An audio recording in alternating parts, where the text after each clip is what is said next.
In this video, we're going to have a look at a double-sided vacuum work holding that I made for a stone slab cutting CNC machine.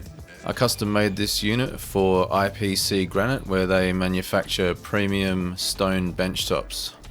This vacuum pod was required for a specific job where a 600mm round bench top would be cut and polished in place on the machine. Let's have a look at how I designed and manufactured this unit.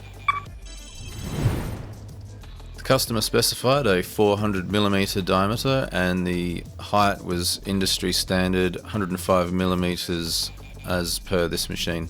The two vacuum surfaces are HDPE 20mm thick plates, and these slots are 8mm deep, 3mm wide. The slot width, depth and pattern was chosen specifically to help create vacuum, seal, maintain the vacuum and maintain structural integrity in the part.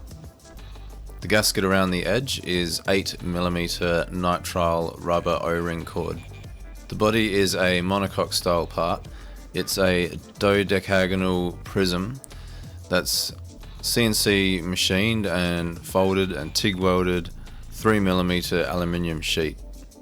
The monocoque body and 20mm HDPE vacuum plates make this unit very robust and durable, whilst also keeping it economical to manufacture.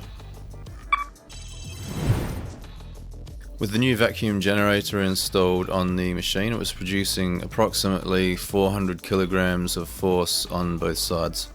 During testing, the material being held down couldn't be pulled away by hand, and when it was hit with a rubber mallet it didn't move at all. So based on this empirical testing, I was satisfied that the work holding had sufficient holding force.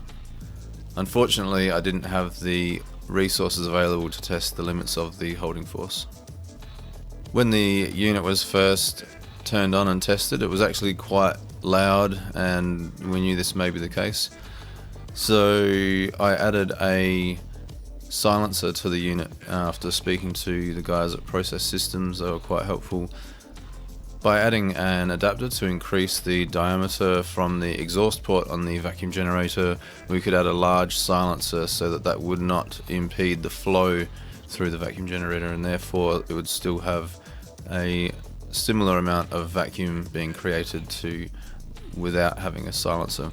And from our tests, the decibels dropped by about 5 dB, which was fairly significant. Doesn't sound like much, but when you're there with it, it was very noticeable.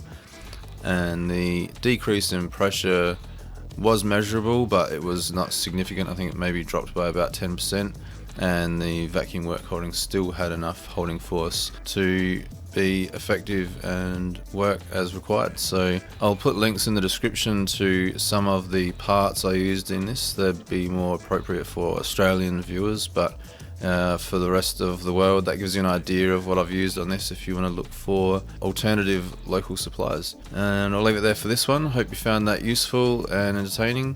Please consider subscribing, and I'll catch you in the next video. Cheers, bye.